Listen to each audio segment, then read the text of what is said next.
The calm before the storm. The soft hum of a morning tune wafted through the modest apartment as Kesha Johnson stood at the kitchen counter, slicing apples into neat wedges. Her heart swelled with contentment, a rare emotion in the whirlwind of her busy life. The faint scent of coffee lingered in the air, mingling with the aroma of the honey-drizzled oats she had prepared for her 6-year-old daughter, Mia. The day had barely begun, but it held the promise of something special. A day devoted entirely to Mia, a luxury in their routine of endless responsibilities. Kesha's life was one of constant motion. As a dedicated nurse at Elmwood General Hospital, she often juggled grueling 12-hour shifts that left little room for anything else. Her days were a blur of patient charts, medical emergencies, and exhaustion. But today was different. She had managed to swap shifts with a colleague, giving her the chance to spend a Saturday morning with her daughter, free from the demands of her career. "Mama, are we really going to get Buddy today?" Mia's excited voice broke through Kesha's thoughts. Maya stood in the doorway, her dark curls bouncing as she shifted eagerly from foot to foot. Her face, round and flushed with anticipation, radiated a joy that made Kesha's heart ache with pride and guilt. Guilt for the moments she had missed due to work and pride for the resilience her little girl had shown despite it all. "Yes, sweetheart," Kesha replied, setting the plate of apple slices on the table. "Today is the day. Buddy will finally be yours." Mia squealed, spinning in delight. She wore the pink dress Kesha had bought her for her birthday, a small indulgence Kesha had afforded by taking on an extra shift at the hospital. The dress was Mia's favorite, and she twirled now, the fabric billowing like a tiny princess's gown. Kesha smiled, feeling a fleeting sense of accomplishment. This moment, this happiness on her daughter's face, made the sacrifices worthwhile. It wasn't easy being a single mother in a town like Elmsworth, where the charm of small-town living often masked the struggle of making ends meet. But for Kesha, every extra shift, every missed hour of sleep, was a step toward providing Mia with the life she deserved.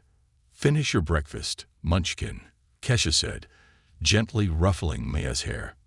"We have a big day ahead."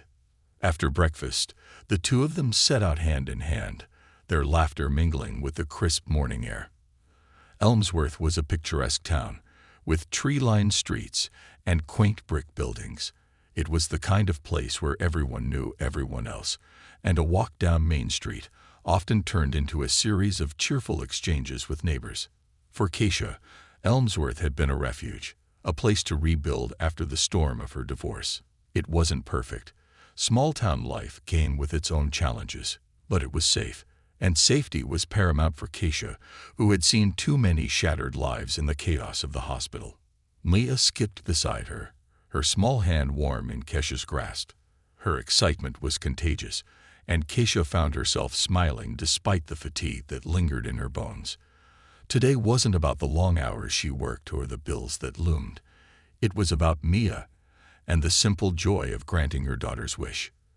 When they reached the department store, Mia's energy bubbled over. She darted through the aisles, her laughter ringing like a bell, until she found what she had been searching for. Buddy. The small, floppy-eared plush puppy sat on the shelf exactly where Mia had left it during their last visit. She grabbed it with both hands, hugging it close as though it were a long-lost friend. "Mama, look, it's Buddy," Mia exclaimed, her eyes sparkling. Kesha knelt beside her, brushing a stray curl from Mia's face. "He's perfect, baby. Let's take him home." As they made their way to the checkout counter, Kesha felt a rare sense of ease. For once, things were falling into place. But as they left the store, arms full of their small purchases, the feeling of safety that Elmsworth usually provided was shattered. Outside, a commotion was brewing. Two police officers stood near a parked patrol car, their eyes scanning the street. The tension in their posture was unmistakable. Kesha instinctively tightened her grip on Maya's hand, her heart quickening. "What's happening, Mama?" Maya asked, her voice tinged with curiosity. "Nothing to worry about, sweetheart," Kesha replied, though a knot of unease tightened in her stomach. The officers began to approach, their expressions unreadable. Keisha's pulse raced as they stopped in front of her. One of them, a tall man with a sharp jawline, looked directly at her. "Ma'am, we need to ask you a few questions," he said, his tone professional but firm. Kesha blinked, confused. "Questions? About what?" "We've had a report matching your description," the other officer, a woman with a clipped voice, interjected. "A theft from this store." Kesha's world seemed to tilt. "A theft? I don't understand." "Please step aside so we can verify your purchases," the male officer said. Mia clung to Kesha's leg, her small face buried in the fabric of her dress. Kesha's hands trembled as she fumbled for the receipt in her bag. Her mind raced, trying to process the accusation. "I paid for everything," she said, her voice wavering. She held out the receipt, her heart pounding. The officers took the receipt and examined it. Every second felt like an eternity. Around them, onlookers began to gather, their whispers adding to Kesha's humiliation. "Mama." Mia's small voice quivered, and Kesha knelt to reassure her, stroking her daughter's curls. "It's okay, baby. Everything's okay," she whispered, though her own fear threatened to choke her. Finally, the officers handed back the receipt. "It seems there's been a mistake," the male officer said, his tone devoid of apology. "You're free to go." Kesha stared at him, anger and disbelief coursing through her. "A mistake? Do you have any idea how frightening this was for my daughter?" The officers exchanged glances but said nothing. Kesha's hands clenched into fists at her sides. She stood, holding Mia close, and walked away, her mind swirling with emotions. As they returned home, the weight of what had happened began to sink in. Kesha had done nothing wrong, yet she had been made to feel like a criminal in front of her child. The safety she had always felt in Elmsworth now seemed like an illusion. That night, as Mia played quietly with Buddy in the living room, Kesha sat at the kitchen table, her resolve hardening. She had always taught Mia to stand up for what was right, and now it was her turn to do the same. What had happened that morning wasn't just a mistake. It was a symptom of something deeper, something that needed to be addressed. The calm morning had turned into a storm, but Kesha wasn't going to let it break her. Instead, it fueled a fire within her, a fire that would lead her to fight for justice, not just for herself, but for others who might face the same unjust treatment. The journey ahead would be long and fraught with challenges, but Kesha was ready. This was just the beginning. The first steps toward justice. The morning after the incident, Kesha woke with a heaviness in her chest and determination coursing through her veins. The events of the previous day replayed in her mind like a haunting reel. The officers' cold stares, the whispers of the crowd, Maya's frightened grip on her leg. Every moment felt like a scar etched into her memory, but instead of breaking her, it solidified her resolve. She wasn't just angry, she was focused. The idea that her innocence could be questioned so easily, that her daughter could be exposed to such an unjust and traumatic situation, was something she couldn't let slide. She needed answers, and more importantly, she needed accountability. Kesha sipped her morning coffee, her laptop open on the kitchen table. Mia sat nearby, humming as she colored pictures of Buddy and other imaginary adventures. Kesha smiled at her daughter, grateful for the resilience that seemed to come so naturally to her. But even as she watched Mia's small hand glide across the page, her mind was on the task ahead, finding out what exactly had led to yesterday's ordeal. She began her research with a simple search: rights during police encounters. Page after page appeared, some offering legal advice, others sharing similar stories of individuals who had been wrongfully accused or mistreated by law enforcement. It became clear to Kesha that what had happened to her wasn't an isolated incident. It was part of a larger issue. Her fingers hovered over the keyboard as she typed another query. Community legal resources in Elmsworth. A local law clinic appeared at the top of the results, along with contact information for an advocacy group focused on civil rights. She jotted down the details, her resolve growing stronger. By the time Maya finished her drawing, Kesha had a plan. She would visit the law clinic to explore her options and reach out to the advocacy group to share her story. She also decided to talk to her closest friends and neighbors, the people who knew her best, to rally support. Elmsworth was a small town, and news traveled fast. Kesha intended to use that to her advantage. Later that afternoon, Kesha walked into the Elmsworth Community Legal Aid Office. The space was modest but welcoming, with posters on the walls detailing individuals' rights and the importance of standing up against injustice. A receptionist greeted her warmly and led her to a small meeting room where she met Sarah Lopes, a sharp-eyed attorney with a calm demeanor. "Ms. Johnson, thank you for coming in," Sarah began, gesturing for Kesha to sit. "I read the brief summary you sent ahead. Can you tell me more about what happened?" Kesha took a deep breath and recounted the events of the previous day in detail, her voice steady but charged with emotion. She described the officer's abrupt approach, the humiliation of being accused in public, and the lingering impact on her daughter. When she finished, Sarah nodded thoughtfully. "First of all, I'm sorry this happened to you and your daughter. What you experienced is not only upsetting, it may also be a violation of your rights. The fact that the officers didn't explain the basis for their suspicion or provide a proper apology raises several red flags." "What can I do about it?"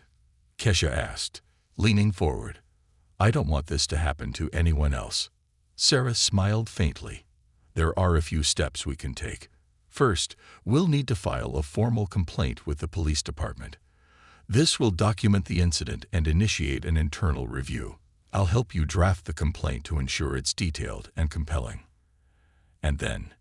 Kesha pressed. "If the department doesn't take appropriate action, we can escalate. That might include reaching out to media outlets, connecting with local advocacy groups, or even pursuing legal action if warranted," Sarah explained. "It's also worth considering a broader community approach. Incidents like these often stem from systemic issues, and addressing those requires collective effort." Kesha nodded, her mind racing with possibilities. She didn't just want to file a complaint and move on. She wanted change. She thanked Sarah and left the office with a folder of resources and a newfound sense of empowerment.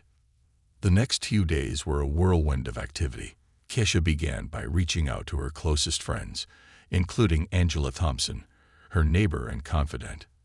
Angela, a retired teacher with deep roots in the community, was appalled when Kesha told her what had happened. "They can't just treat you like that," Angela said, her voice trembling with indignation. "Not here. Not in Elmsworth." Angela offered to help spread the word, and within hours, Kesha's story had reached a wide circle of neighbors and friends. Some expressed shock, while others shared their own uneasy experiences with law enforcement. It became clear that Kesha wasn't alone, and that there was a larger problem that needed addressing.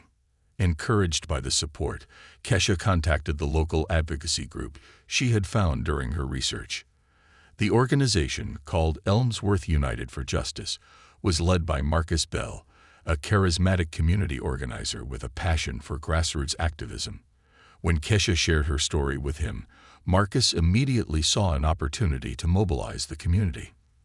"This isn't just about what happened to you, Kesha," Marcus said during their first meeting.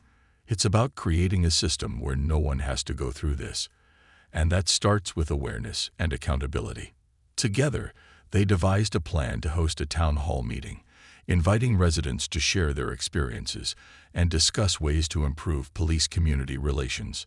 Marcus also suggested starting a petition demanding more transparency and training for local law enforcement. As the plans took shape, Kesha found herself juggling more than she ever thought possible.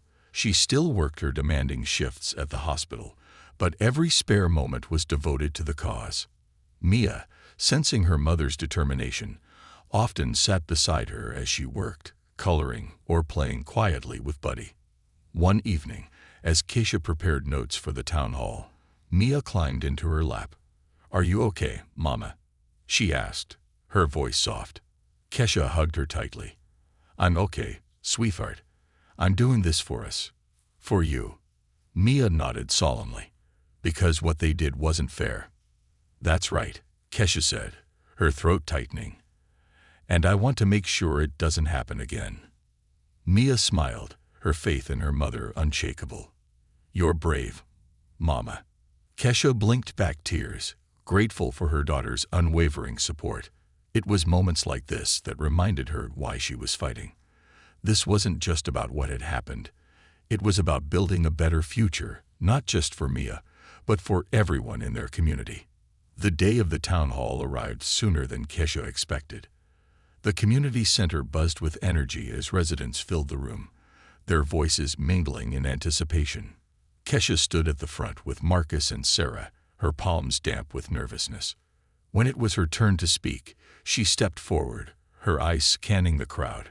She saw familiar faces: Angela, her colleagues from the hospital, neighbors she had greeted on countless mornings. She also saw strangers, people who had come because they believed in the cause. Thank you all for being here, Kesha began, her voice steady. What happened to me and my daughter wasn't just an isolated incident. It was a symptom of a larger problem, one that we as a community need to address. Today, we're taking the first step. As she spoke, Kesha felt the weight of her fear and anger transform into something powerful: hope. This was just the beginning, but it was a beginning filled with promise. Together, they would fight for justice, not just for Kesha and Mia, but for everyone who called Elmsworth home. A community stands together. The buzz from the town hall lingered in the air for days, sparking conversations across Elmsworth. Kesha couldn't go to the grocery store, the park, or even her shift at the hospital without someone stopping her to express support or share their own experiences. The outpouring of solidarity surprised and overwhelmed her, but it also reinforced the urgency of her mission. What had begun as a personal fight for justice was rapidly becoming a movement. The day after the town hall, Marcus called Kesha with an idea. We need to take this momentum and turn it into action, he said. I've been thinking about organizing a march, something peaceful but powerful, something that tells the police department and the town that we're serious about change. Kesha hesitated, the idea of leading a public demonstration filling her with both excitement and anxiety. A march. Do you think people will come? Absolutely, Marcus replied without hesitation. After the turnout at the town hall and the stories people shared, I think this community is ready to stand up, and you're the perfect person to lead it. Kesha's stomach flipped at the thought of being the face of something so big. She wasn't an activist or a politician. She was a nurse and a mother. But then she thought about Mia, the fear in her daughter's eyes during the police encounter, and the pride in her voice when she called her brave. If this was what it took to protect Mia's future, she had to do it. I'm in, Kesha said, her voice steady. Let's do it. In the days leading up to the march, Kesha threw herself into preparations. She worked closely with Marcus, Sarah, and Angela to plan the route, secure permits, and spread the word. They chose to march from the town square to the police station, a symbolic route that would force Elmsworth to confront the issues that had been swept under the rug for too long. The group designed flyers with the slogan, Justice for All, building trust, demanding change. Kesha and Mia handed them out at the farmers' market and outside schools, while Marcus organized volunteers to distribute them door to door. Social media buzzed with posts about the march, and local news outlets began to take notice. Kesha also reached out to community leaders, including Pastor Gerald Mitchell, whose church was a cornerstone of Elmsworth's Black community. When she explained the purpose of the march, Pastor Mitchell nodded solemnly. This town has a long history of avoiding hard conversations, he said, but what you're doing is forcing those conversations to happen. My congregation and I will be there. With each passing day, Kesha's nerves grew, but so did her determination. She practiced her speech in the mirror, refining every word until it felt right. The night before the march, she stayed up late making signs with Mia, who insisted on writing her own. Be kind and be fair. Why did you pick those words, sweetheart? Kesha asked, watching Mia carefully spell out each letter in marker. Because being kind and fair would have made the police act nicer to us, Maya said matter-of-factly. Kesha hugged her daughter, her heart aching and swelling at the same time. You're absolutely right, baby. The morning of the march dawned bright and clear, the kind of day that felt ripe with possibility. Kesha stood in the town square, her heart pounding as she watched the crowd grow. Families with children, elderly residents with canes, teenagers holding homemade signs, all of them came to stand together. Marcus stood beside her, a megaphone in hand. You ready? He asked. As ready as I'll ever be, Kesha replied, gripping her own sign tightly. When it was time to begin, Marcus raised the megaphone and addressed the crowd. Thank you all for being here today. This march isn't just about what happened to Kesha and Mia. It's about making Elmsworth a place where everyone feels safe and respected. Let's show this town what we stand for. With that, the crowd began to move. Kesha walked at the front, holding Mia's hand as chants rose behind them. Justice now. Justice now. The sound echoed through the streets, growing louder with each step. Bystanders lined the sidewalks, some joining the march, others watching silently. As they neared the police station, Kesha's nerves surged. This was the moment she had been working toward, the moment where she would confront the system that had failed her. The crowd gathered in front of the building, filling the street with their presence. Marcus handed Kesha the megaphone. It's your time. Kesha stepped forward, her hands trembling slightly as she raised the megaphone. She took a deep breath, scanning the sea of faces. Maya stood beside her, clutching Buddy and looking up at her with unwavering trust. Thank you for being here, Kesha began, her voice steady despite her nerves. Yesterday I was just a mother trying to give my daughter a small piece of happiness. But in an instant, we were made to feel unsafe, unwelcome, and unworthy. That's not the Elmsworth I believe in. And I know it's not the Elmsworth you believe in either. The crowd erupted in applause, and Kesha continued. This isn't just about me or Mia. It's about every person who's been judged unfairly, every person who's been made to feel powerless. We're here to say enough is enough. We're here to demand transparency, accountability, and respect. As Kesha spoke, she felt her fear melt away, replaced by a sense of purpose she had never known. When she finished, the crowd cheered, their voices reverberating through the air like a battle cry. The march made headlines, drawing attention from regional news outlets and even sparking discussions on social media about police reform. The Elmsworth Police Department issued a statement acknowledging the incident and promising an internal review. But Kesha and her supporters knew that words weren't enough. They needed action. Over the next few weeks, the movement gained even more traction. The petition Marcus had started gathered thousands of signatures, demanding mandatory bias training for officers, the establishment of a civilian oversight board, and better community engagement. Kesha found herself thrust into the role of an activist, a title she never sought but now embraced. She spoke at city council meetings, met with local leaders, and even began organizing workshops on knowing your rights during police encounters. Each step brought her closer to the goal of systemic change, but it also brought challenges. Some residents pushed back, accusing the movement of stirring up unnecessary conflict. Others questioned Kesha's motives, claiming she was exaggerating for attention. The backlash stung, but it only strengthened her resolve. She wasn't fighting for approval.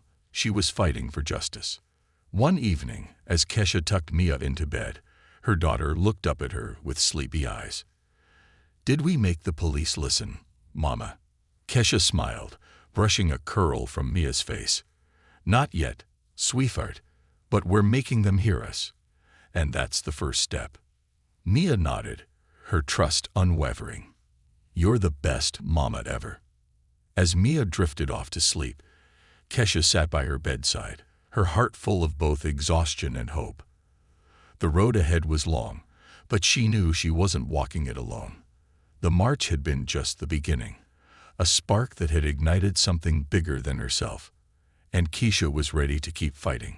For Mia, for Elmsworth, for justice. Unseen battles, and growing resolve. The weeks following the march felt like both a whirlwind and a slow grind for Kesha. The overwhelming support she had initially received was now mingled with resistance, skepticism, and outright hostility from certain corners of Elmsworth.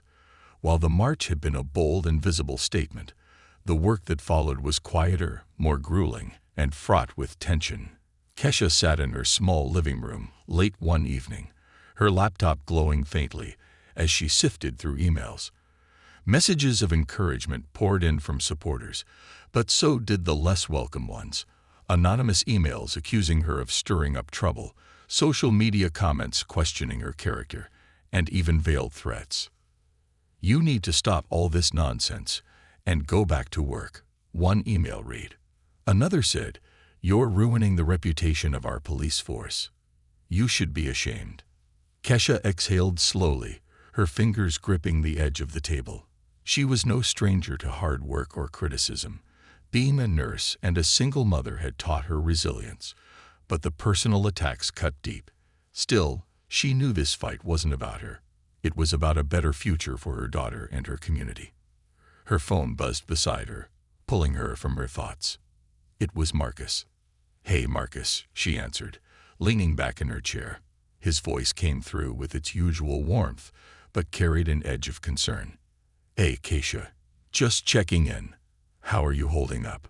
"I'm fine," she said, though her voice betrayed her weariness. "It's just a lot. Between work, Mia, and this fight, I feel like I'm stretched too thin." "I get it," Marcus replied. "But you're not alone in this. We've got your back. By the way, the city council has scheduled a meeting to address the petition. It's next week." Kesha's heart skipped. This was what they had been working toward, a chance to confront the people in power and demand concrete changes. "That's great," she said, though nerves churned in her stomach. "We need to come prepared," Marcus continued. "They'll try to downplay the issues or push for minimal changes. We have to make it clear that this community won't settle for anything less than real reform." "I'll be ready," Kesha said, her voice firm despite the lingering anxiety. Over the next few days, Kesha immersed herself in preparation. She met with Sarah Lopez, the attorney from the legal clinic, who helped her compile data on police misconduct and systemic bias. They pored over statistics, gathering evidence to support their demands for bias training, a civilian oversight board, and transparency measures. "This isn't just about your incident," Sarah said during one meeting. "This is about preventing future incidents and holding the department accountable. The more data we present, the harder it'll be for them to dismiss us." Kesha also worked with Marcus and other volunteers to organize a rally outside City Hall on the day of the meeting. They printed flyers, reached out to local media, and contacted residents who had attended the march. The goal was clear: to show the council that the people of Elmsworth were united in their demand for justice. Despite the mounting pressure, Kesha found solace in small moments with Mia. One evening, as they sat together coloring at the kitchen table, Mia looked up and said, "Mama, when I grow up, I want to help people like you do." Kesha smiled, her heart swelling. "You already help people, baby. You inspire me every day." Mia beamed, her confidence unshakable. It was moments like this that reminded Kesha why she was fighting. She wanted Mia to grow up in a town where fairness and kindness weren't just ideals but realities. The day of the city council meeting arrived, bringing with it a mix of hope and trepidation. Kesha arrived at City Hall early, clutching a folder filled with notes, statistics, and testimonials from residents who had shared their stories with her. Outside, a growing crowd of supporters gathered, holding signs with messages like accountability now and justice for Elmsworth. As Kesha walked toward the building, she saw Angela, Marcus, and Pastor Mitchell waiting for her. Angela hugged her tightly. "You've got this, Kesha. We're all behind you." Inside the council chamber, the atmosphere was tense. The room was packed with residents, reporters, and city officials. The council members sat at the front, their expressions ranging from polite interest to thinly veiled skepticism. When it was Kesha's turn to speak, she walked to the podium, her hand steady despite the nerves buzzing in her chest. She glanced at the crowd, her eyes landing on Mia, who sat with Angela in the front row. Her daughter gave her a small wave, and Keisha felt a surge of courage. "Good evening," she began, her voice clear and steady. "My name is Kesha Johnson, and I'm here as a mother, a nurse, and a proud member of this community. I want to start by saying that I believe in Elmsworth. I believe in the people here and in our ability to create a better future." She paused, letting her words sink in. "But that belief was shaken on the day my daughter and I were wrongfully accused of theft by members of the Elmsworth Police Department. What should have been a joyful day turned into a nightmare, a moment that left my 6-year-old daughter questioning her own safety." Kesha detailed the incident and presented the broader issues at play. She cited statistics on racial bias in policing, shared stories from other residents, and outlined the specific reforms they were demanding. Her voice grew stronger with each word, fueled by the collective energy of the community behind her. "When you deny accountability, you erode trust," she concluded. "But when you embrace reform, you build the foundation for a safer, stronger community. This isn't about attacking our police department. It's about making it better. And that benefits all of us." The room erupted in applause, and Keisha stepped back, her heart pounding. The council members whispered among themselves, their expressions unreadable. After hours of discussion, the council announced their decision. They would initiate a review of the police department's practices and consider implementing some of the proposed reforms. While it wasn't a complete victory, it was a step forward, a crack in the wall of resistance. Outside City Hall, the crowd cheered as the news spread. Marcus clapped Kesha on the back. "You did it," he said. "This is just the beginning. But it's a big win." Kesha smiled, her eyes welling with tears. For the first time in weeks, she felt a glimmer of hope. The fight was far from over, but they were making progress, together. As Kesha and Mia walked home that night, hand in hand, the stars above seemed to shine a little brighter. Kesha glanced down at her daughter, who held Buddy close to her chest. "Mama," Maya said, looking up with wide, curious eyes, "does this mean the police will be nicer now?" Kesha smiled, her heart both heavy and light. "It means we're working on it, sweetheart. And as long as we keep working, things will get better." Mia nodded, her faith unwavering. "Good. Because being nice is important." Kesha squeezed her daughter's hand, a quiet determination settling over her. The road ahead was long and uncertain, but she knew one thing for sure. She wasn't walking it alone. Confronting the system. The council's promise to review police practices was a step forward, but for Keisha, it was far from the resolution she sought. Words alone couldn't mend the harm caused to her family or the larger cracks in Elmsworth's justice system. As the weeks passed, she began to see just how deeply entrenched the resistance to change was. Some members of the community questioned why reforms were even necessary. Others dismissed Kesha's experiences, claiming she was exaggerating or seeking attention. The police department issued a vague statement about reaffirming their commitment to community safety, but made no immediate changes. Frustration simmered within Kesha, but she refused to give up. Her determination deepened when she received a call from a young woman named Alicia Carter. Alicia was a college student who had grown up in Elmsworth, but had moved away for school. She had seen news coverage of Kesha's story and wanted to share her own. "I was stopped by the police 2 years ago while walking home from a friend's house," Alicia explained, her voice trembling. "They said I fit the description of someone who had committed a robbery. They searched my bag right there on the street while people stared. I was humiliated." Kesha listened, her heart heavy. Alicia's story was disturbingly similar to her own experience, and it confirmed what she had already begun to suspect. This wasn't an isolated incident. It was part of a pattern that needed to be exposed. "Would you be willing to share your story publicly?" Kesha asked gently. Alicia hesitated. "I'm scared," she admitted. "What if people don't believe me? Or what if the police retaliate?" Kesha understood the fear. She had felt it too. "You don't have to do this alone," she said. "We're building a community of people who want change, and your voice could make a difference. But it's your choice. If you're not ready, that's okay too." After a long pause, Alicia said, "I'll think about it." That conversation stuck with Kesha as she continued her work. She and Marcus began compiling a database of stories from residents who had experienced unfair treatment by law enforcement. Some, like Alicia, were hesitant to go public, while others eagerly shared their accounts. Patterns began to emerge. Vague accusations, invasive searches, dismissive attitudes. "It's systemic," Marcus said during one of their planning sessions. "And the only way to fight a system this deeply flawed is to keep the pressure on." But keeping the pressure on came at a cost. Kesha's schedule became even more demanding as she balanced her shifts at the hospital, her time with Mia, and her activism.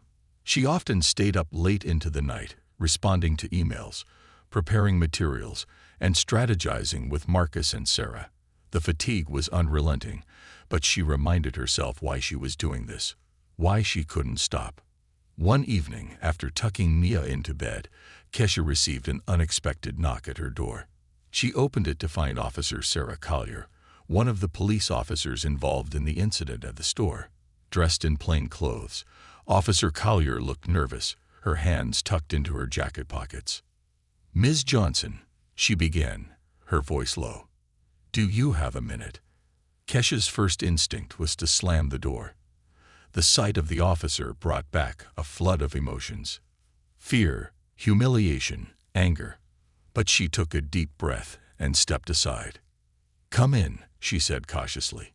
Officer Collier sat at the edge of the couch, her posture tense. "I wanted to apologize," she said after a moment, "for what happened that day. I should have handled it differently." Kesha crossed her arms. "Why now? You've had weeks to say something." Kesha smiled, her resolve unshakable. "Yes, we can, baby.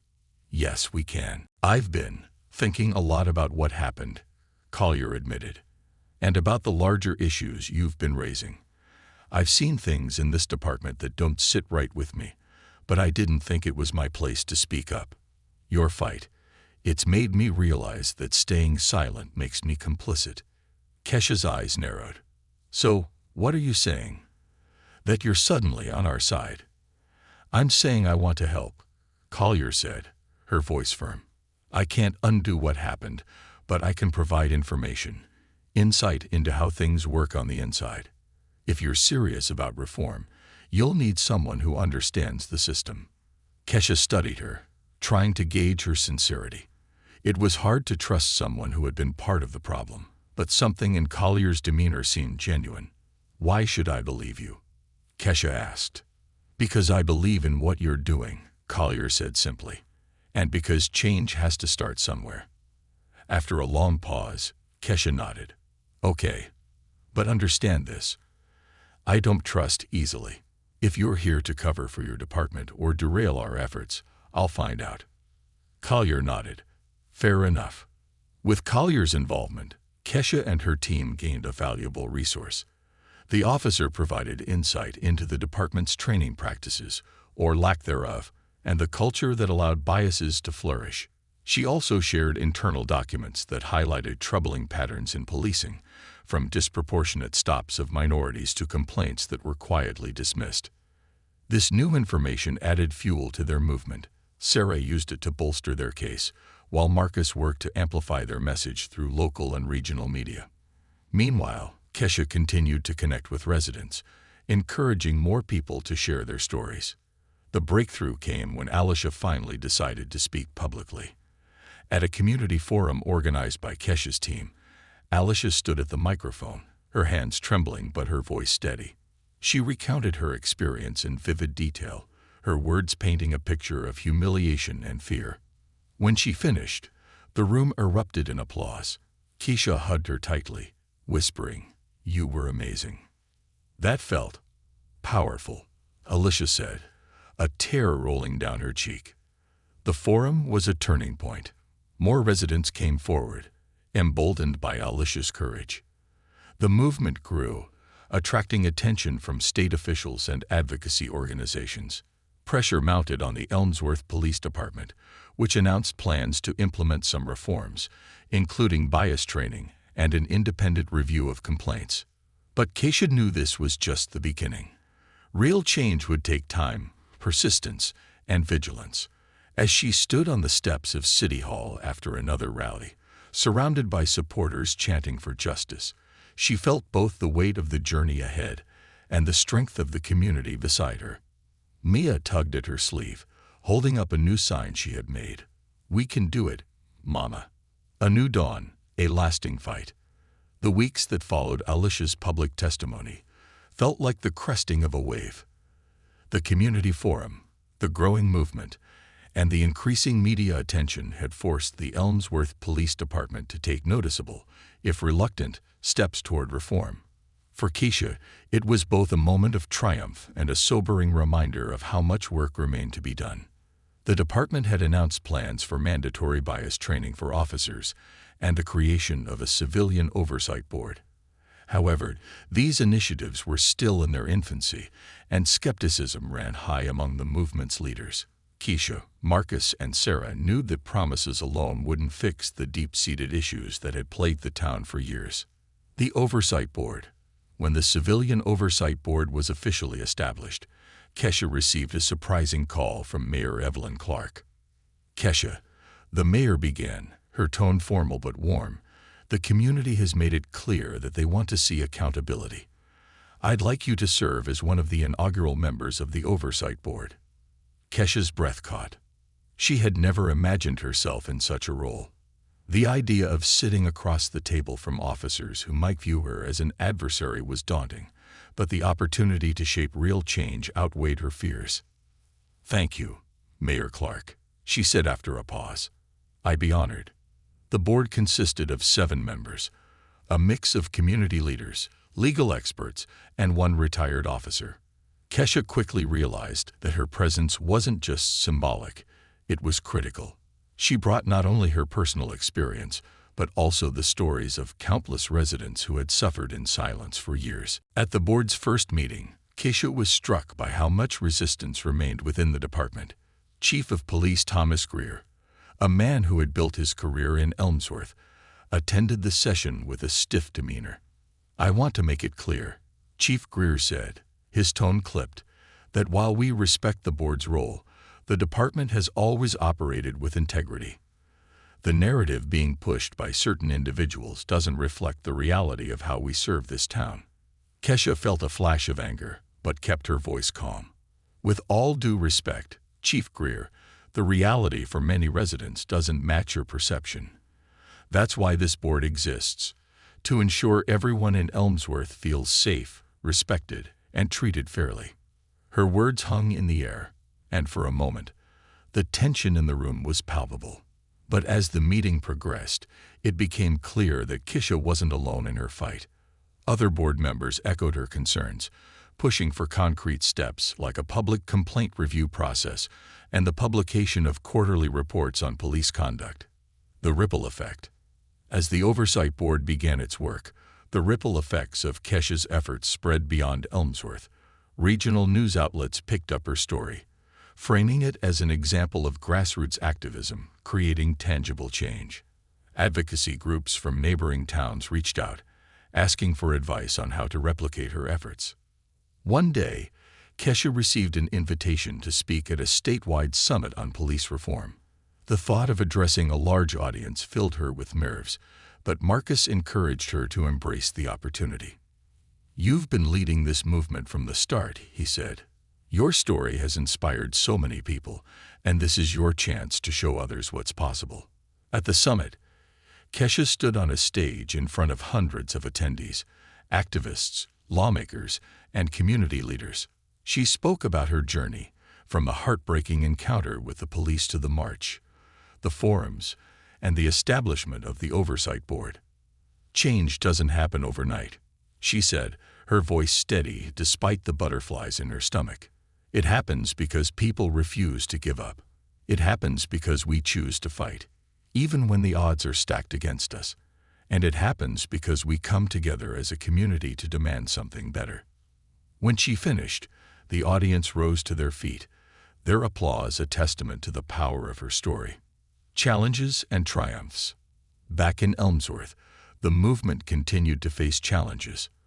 While the Oversight Board had begun reviewing complaints and pushing for transparency, resistance within the police department remained strong.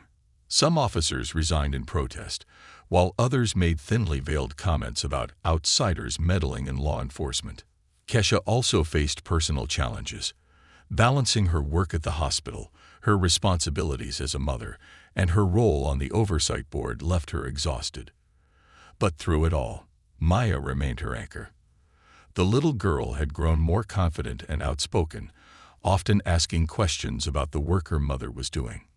One evening, as they sat on the couch reading a bedtime story, Maya looked up and said, "Mama, are you making the town better?" Kesha smiled, brushing a curl from Mia's face. "I'm trying, baby. It's not easy, but it's worth it." Mia nodded solemnly. "I want to help when I grow up." "You already help," Kesha said, pulling her daughter close. "You remind me why I do this." A community transformed. Over time, the efforts of Kesha and the Oversight Board began to bear fruit. The department implemented a new policy requiring officers to wear body cameras, a measure that increased accountability. Bias training sessions, once met with skepticism, started to foster meaningful discussions among officers. But perhaps the most significant change was the shift in the community itself. Residents who had once felt powerless began to speak up, attending board meetings, participating in workshops, and advocating for their neighbors. The movement had sparked a sense of empowerment that extended far beyond policing. For Kesha, the greatest reward came one afternoon at a community event. As she watched Mia play with other children, she overheard a young boy tell Mia, "Your mom's a hero." Mia beamed, turning to Kesha with pride. "Mama, did you hear that?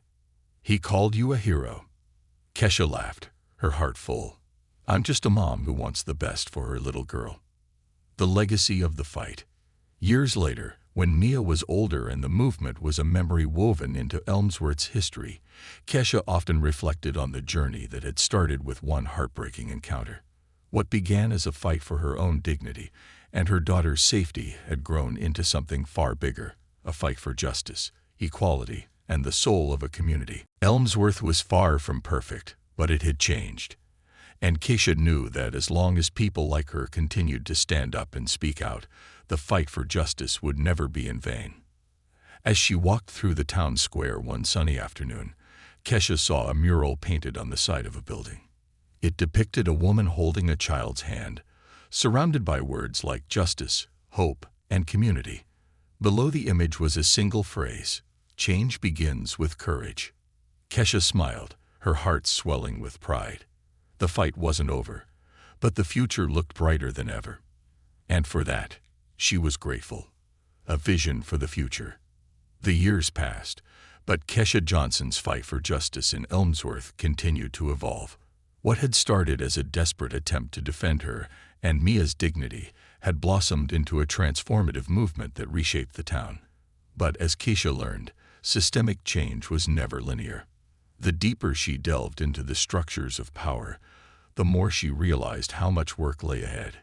Elmsworth had grown in unexpected ways. New faces began populating the community. Young families drawn by the town's rising reputation for equity and innovation, as well as professionals eager to be part of the reforms that Kesha's movement had inspired. The town square, once a quiet hub of predictable routines, now hosted regular civic events, cultural celebrations, and workshops on social justice. For Kesha, the future of Elmsworth was both a responsibility and a beacon of hope. She had taken her seat on the Oversight Board with cautious optimism, knowing her presence alone was a powerful statement. But over time, she began to see the tangible impact of her efforts. The expanding movement. The Oversight Board quickly became a model for neighboring towns. Its members, including Kesha, worked tirelessly to ensure it wasn't just a token committee, but a force for accountability. They reviewed complaints, pushed for transparency and met regularly with community members to ensure their voices were heard. Yet even as progress was made, challenges persisted. Officers who had initially resisted reforms began to comply begrudgingly, but some quietly sought to undermine the board's authority. The town council, which had initially supported the movement to placate public outcry, occasionally delayed funding for new initiatives. Keisha, now seasoned in navigating bureaucratic resistance, learned to anticipate these roadblocks. One of the board's greatest victories came when it successfully advocated for a restorative justice program. Instead of funneling minor offenders through a punitive system, the program focused on reconciliation, education, and rehabilitation. The initiative was met with skepticism at first, but over time, it proved its worth. At a public meeting, a young man named Eric stood before the town to share his story. He had been arrested for shoplifting, a mistake he attributed to desperation during a tough financial period. Through the restorative justice program, he worked with the store owner to repair the harm and completed community service hours. Eric credited the program with giving him a second chance and inspiring him to return to school. "I'm standing here today because someone believed I was more than my mistakes," Eric said, his voice cracking, "and because this town believed in change." As Eric's words hung in the air, Kesha felt a swell of pride. These were the moments that made the sleepless nights and relentless advocacy worthwhile. Mia's growing role. While Kesha's activism consumed much of her time, her relationship with Mia remained her grounding force. Mia, now a teenager, had grown into a confident, compassionate young woman. She often accompanied Kesha to community events, not as a silent observer, but as a budding advocate in her own right. One evening, as they prepared dinner together, Mia hesitated before asking, "Mama, do you ever feel tired of fighting?" Kesha looked at her daughter, sensing the weight behind the question. "I do," she admitted, "but then I think about why I started. I think about you and the world I want you to grow up in. And that gives me strength." Mia nodded thoughtfully. "I want to help more. Not just by going to events, but by doing something real." Kesha smiled, her heart swelling with pride. "You already are, baby, but if you want to do more, I'll support you every step of the way." Inspired by her mother's example, Mia began organizing peer workshops at her high school. She focused on topics like kindness, empathy, and standing up against bullying. Her workshops became so popular that the school's administration invited her to lead a presentation during an all-school assembly. Kesha attended the assembly, watching with pride as Mia stood on stage, her voice steady and clear. "Change doesn't have to start with something big," Mia told her classmates. "Sometimes it starts with something as simple as treating someone with respect." Afterward, Kesha hugged her tightly. "You're amazing," she whispered. "You're going to change the world." A new challenge. Just as Elmsworth seemed to be finding its footing, the town was rocked by a new challenge. A controversial proposal for a regional detention facility just outside town limits threatened to undo much of the progress the community had made. Proponents argued that the facility would bring jobs and economic growth, but Keisha and her allies saw it as a step backward, a return to punitive systems that disproportionately harmed marginalized communities. The proposal sparked heated debates at town hall meetings.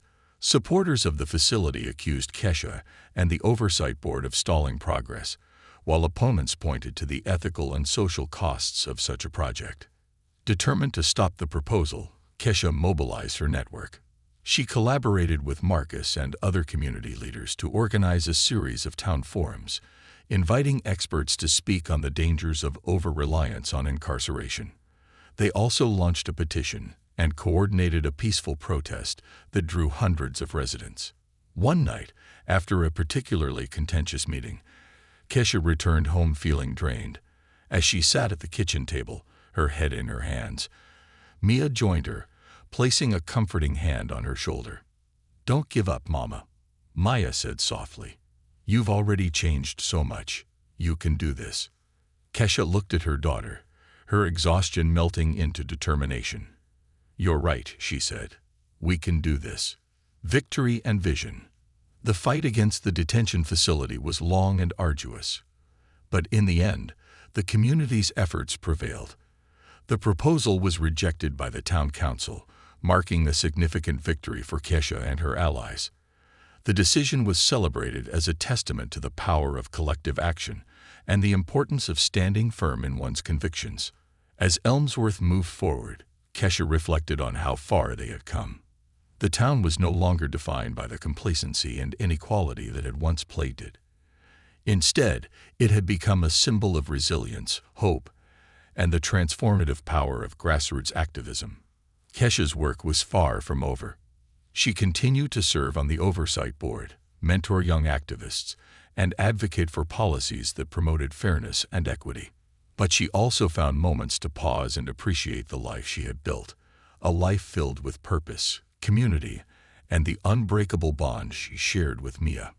One evening, as the sun set over Elmsworth, Kesha and Mia sat on their front porch, watching the sky turn shades of orange and pink.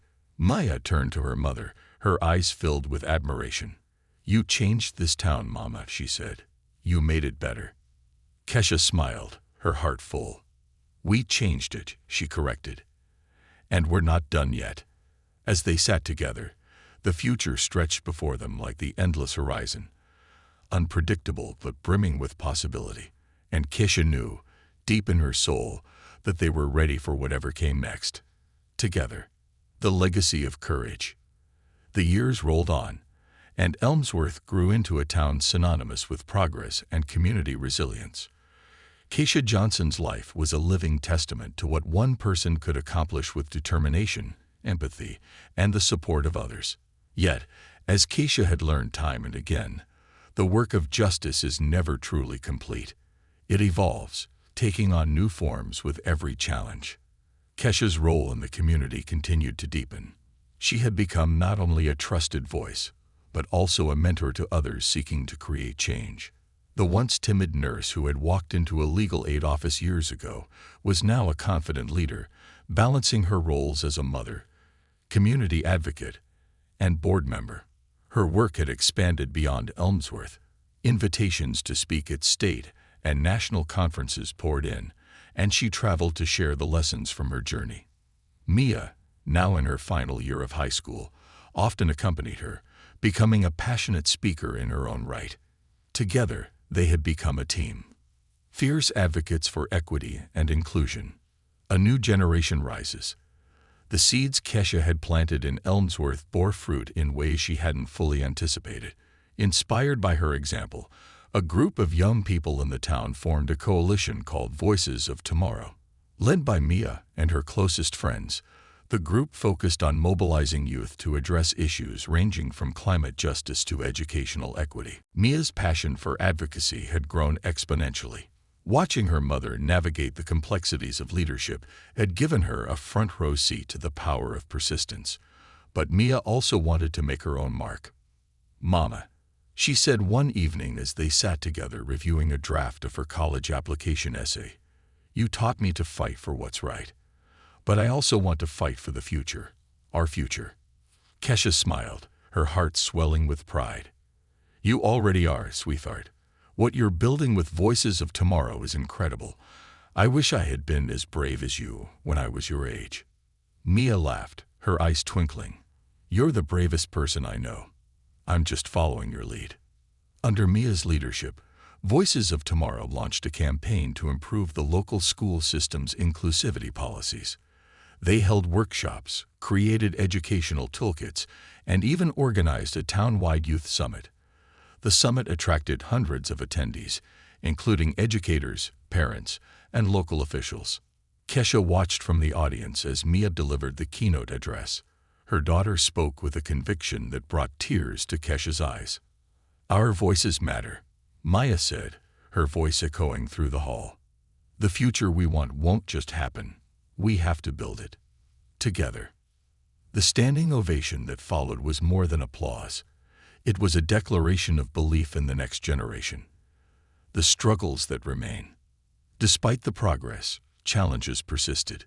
The oversight board continued to face resistance, particularly as it pushed for deeper reforms, such as reallocating police funding toward mental health resources and community programs. Some residents accused Kesha and her allies of overstepping, arguing that they were jeopardizing public safety. The backlash reached a fever pitch during a particularly contentious town hall meeting. A small but vocal group of opponents confronted Kesha directly, accusing her of sowing division. "You're tearing this town apart," one man shouted. "We were fine before all these changes."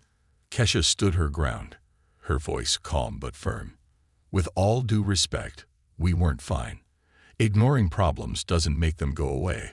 It allows them to grow. The changes we've made aren't about division. They're about ensuring that everyone in this town is treated with dignity and respect."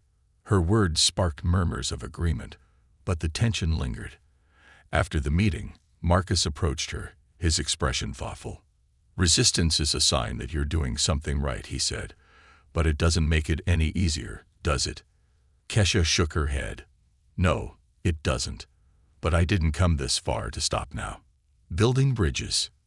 Kesha knew that to move forward, she needed to bridge the growing divide in the community. She began reaching out to those who opposed the reforms, inviting them to sit down for one-on-one conversations. It wasn't easy. Some refused outright, while others came to the table with anger and distrust. One such meeting was with Dan Holloway, a retired police officer who had been one of her most vocal critics. They met at a local cafe, the atmosphere tense as they exchanged polite greetings. "I'm not sure what you're hoping to achieve here," Dan said, his tone skeptical. "I'm hoping we can understand each other," Kesha replied.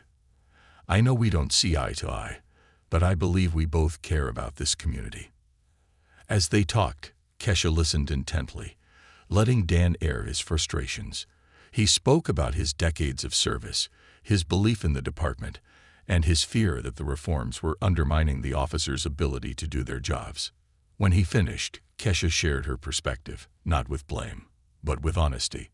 She talked about the fear she had felt during her encounter with the police, the stories she had heard from others, and her vision for a town where trust between law enforcement and the community wasn't just a slogan, but a reality. By the end of the conversation, Dan's demeanor had softened.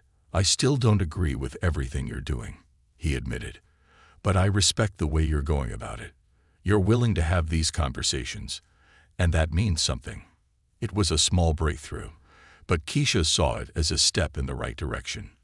Looking ahead, as Mia prepared to leave for college, Kesha felt a bittersweet mix of pride and sadness. Her daughter had grown into a remarkable young woman, ready to take on the world, but Kesha would miss having her by her side. On Mia's last night at home, they sat together in the living room, surrounded by packed boxes. Maya rested her head on Kesha's shoulder. "Are you going to be okay without me?" Maya asked softly. Kesha chuckled, brushing a tear from her cheek. "I'll miss you, but I'll be okay. You've got big things to do, and I'll always be here cheering you on." Mia smiled. "I'll miss you too, Mama. But don't worry, I'll be back to help you keep changing the world." A legacy of courage. As Kesha stood in the town square one quiet evening, reflecting on all that had transpired, she felt an overwhelming sense of gratitude. The journey had been arduous, marked by heartbreak, struggle, and sacrifice. But it had also been filled with moments of joy, triumph, and connection. The mural on the side of the building still stood, its vibrant colors glowing in the twilight. Below the image of the woman and child were new words, added by the community in honor of Kesha's contributions. "A better world begins with brave hearts." Kesha smiled, her heart full. She knew the fight for justice was far from over, but she also knew that Elmsworth was ready for whatever challenges lay ahead. It was a town transformed, a testament to what courage and community could achieve. And as Kesha walked home, she carried with her the certainty that the legacy she and Mia had built would endure for generations to come.